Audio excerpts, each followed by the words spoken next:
Passing to third semester.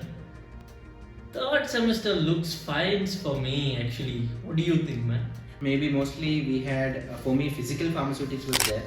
But that was like a week or 2 weeks of hard thing.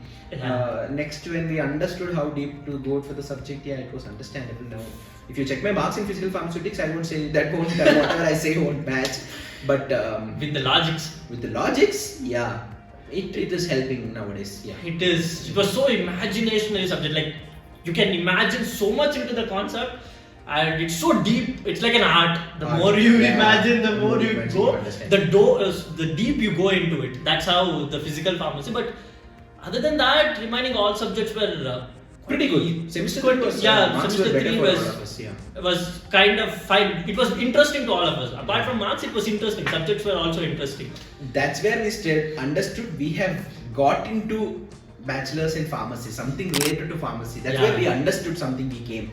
Yeah. Something we are learning. Learning. In the third semester, we understood. Okay, we are putting our efforts to Efforts to understand something like this. Yeah, exactly.